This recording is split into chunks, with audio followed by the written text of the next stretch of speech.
my channel. So today I decided to do this really pretty purpley with the pop of blue look, just because I wanted to do something that revolved around the eyes, and the fact that purple and blue and a couple of other colors in the color circle, if you guys are known to the color circle, are opposites of each other. So blue, for example, is an opposite of brown, and purple is an opposite of brown. So since I have brown eyes, purple, blues, greens, and other colors make brown eyes stand out, if that makes any sense. So that is exactly what I did in this video. And don't worry, for those of you guys who have blue, green, hazel, even black eyes, I will totally be making a video for you guys as well. But I thought it was easier to start off with brown eyes because obviously I have brown eyes.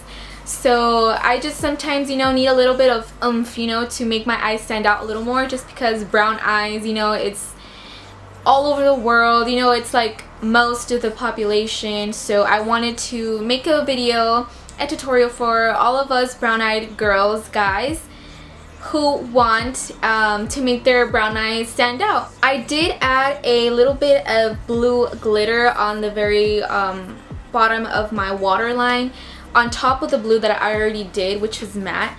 That was only because, you know, I have a palette, and it's by NYX, and I have all of these little shimmery colors. This one's obviously dirty because I've used it with other colors, which I'm not supposed to. But I saw this blue and I was like, oh my gosh, that would look so amazing with the look I'm going to do today. So I just decided to pop that on top as well. You don't have to do it, but I did it just because, you know, for the heck of it. So I hope you guys enjoyed this tutorial. Don't forget to watch my most recent video, which I will link down for you guys, which is the 100% matte video. For those of you who need flash photography makeup, go check it out, girl. Hope you guys enjoy, and I'll see you guys in my next video. Bye.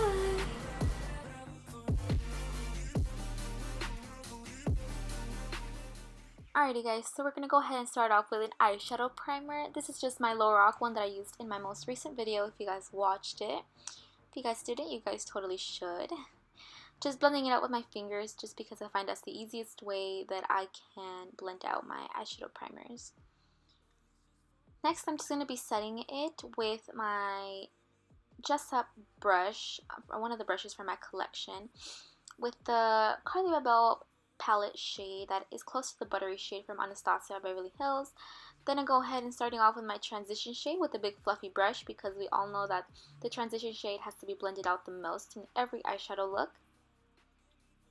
This is actually a shade from the Morphe 35W palette. This is just a bright orange shade, just that you have to play with it and just build up the color little by little, just to get the intensity that you want. And in this look, I really want the orange to stand out, just because I don't want it to be just another eyeshadow look. I want the transition shade to be different this time. And I feel like it goes really well with the eyeshadows that I'm going to be applying next.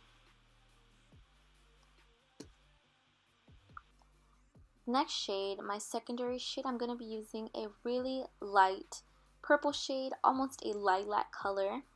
As you can tell, you can barely see it with the first application, and then slowly just build the color up. This is from the Carli Babel palette as well. Since I will be applying a darkest purple plum shade on my lid, on my entire lid, so I'm just going to go from lightest to darkest to create that really beautiful gradient effect that we always want in our eyeshadow looks.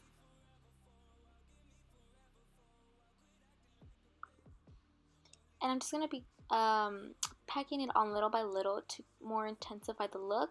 It all depends on your personal preference. Then I'm going to go ahead and go back with the fluffy brush that I applied my transition shade with, just to making sure to blend out all of the edges, so just to make sure there's no harsh edges whatsoever. Key to eyeshadow looks is blending, guys. Next, with a flat shader brush, I applied this dark shade that I thought was darker in the palette from the Carli Babel palette, but then it didn't work out, so I went ahead and applied this one right here. This is from the Morphe 35W palette. It was the brightest, darkest purple shade that I could find on the palette. And I want to go ahead and spritz some setting spray just to further intensify the shade, making sure to blend out all of the edges right there. And then I'm going to go ahead and with my fluffy brush from the transition shade again, blend the two shades together. And then from the same Carli by Babel palette, I'm applying this really pretty golden toned shade for my inner corner highlight. And then I will also be applying it on my brow bone just to lift it a little bit.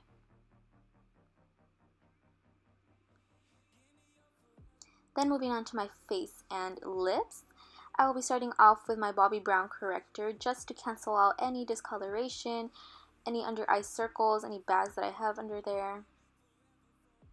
Applying it with my fingers just because I find that's the best way to apply any cream product on face, even eyeshadows.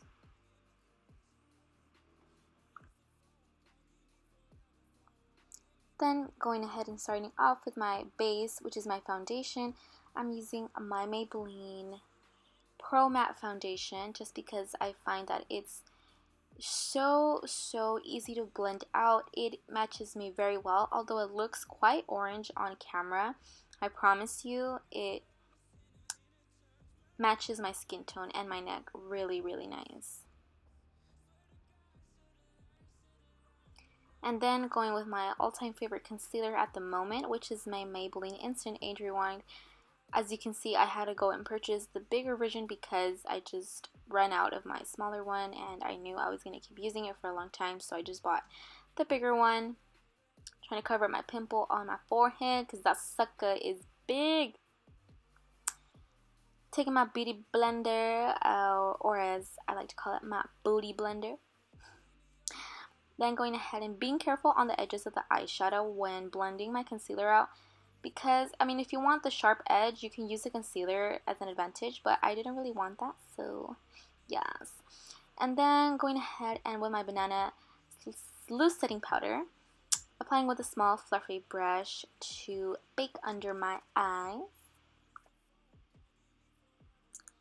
While that sits and bakes, I'm going to go ahead and apply my rest of the face powder, which is my L'Oreal Infallible pressed setting powder. Just applying that with a big fluffy brush to cover a bigger area at a time. And then with a smaller brush, I'm going to go ahead and cover the areas where the bigger, fluffier brush wouldn't be able to get into, which is in the sides of the nose, sides of the forehead, things like that. Then with the same brush that I applied my Ben Nye loose setting concealer powder, I'm going to go ahead and sweep off with a very super light hand, just to make sure not to take off all of the product because I know that I want some of that still sitting on my face, or else it would have beaten the purpose of applying that at all. And then with my same brush, I'm going to go ahead and apply the e.l.f. bronzer that I have recently been using. It is from one of its palettes. I don't remember the name, but everything will be down below in the description box as always. Just to balance the look out, I'm applying it on my forehead and then on the sides of my nose, just where I would love to look bronzed. And then moving on to my blush. This is my Bare Minerals loose brush. I use this shade whenever I want to go for a not too intense blush, a everyday natural blush for school. This is just my go-to because it has a perfect shimmer and a perfect color for a natural everyday look, especially because I don't want my blush to be that intense because my eyeshadow is already all out. And then with my Anastasia Beverly Hills Glow Kit, it is one of the quads. I don't know the name of it again, but everything will be down below. With my Just Lip Tapered highlighter brush, I'm going to go ahead and apply this on the high points of my cheekbones, just to make my cheekbones poppin'.